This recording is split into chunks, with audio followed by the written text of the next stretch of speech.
Nevada is now. It's been more than 20 years since a Las Vegan made a splash in the strange world of UFOs back in the late 80s. A guy named Bob Lazar told wild stories about weird craft being tested at Area 51, and his story is still reverberating around the world.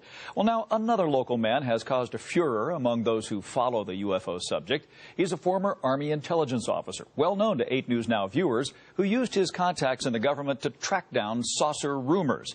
The I-Team's George Knapp has that story. This theme of yours, that it's important to study it. Why?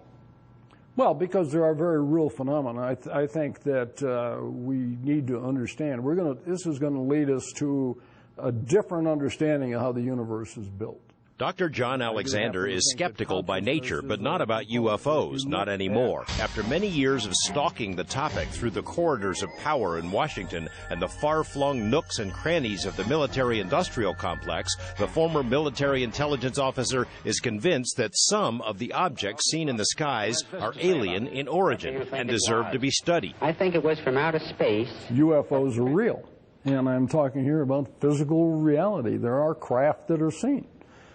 Part of the problem is identifying what do you mean by a UFO, because you got little balls of light floating around, to craft, more than a mile across that are hard, that show up on radar and, are really there. But despite his acceptance of the basic UFO story, Alexander is viewed with suspicion and scorn by the pro-UFO crowd. A real-life man in black, someone called him. His frequent trips to UFO conferences are often met with overt hostility and tough questions. It was not just one or two events. Right.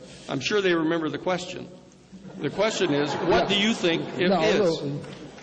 In your best judgment. The true believers are even more intolerant than the skeptics.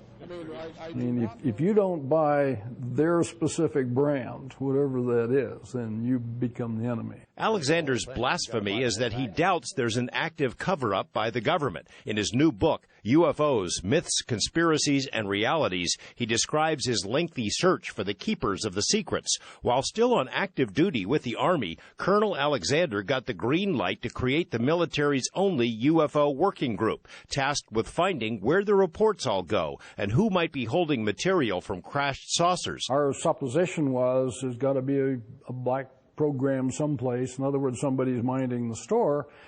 And over time, we had a series of meetings. Everybody was interested in what everybody else was doing, but nobody said they were doing it. It's always somebody else. I talked to either the head or the deputy of all of the lettered agencies that you know about, some that you don't.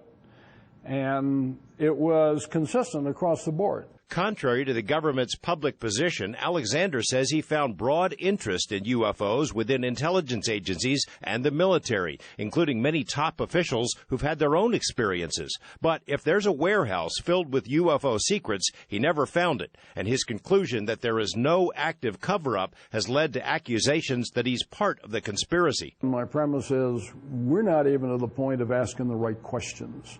And yet the UFO community has decided on what the answer should be.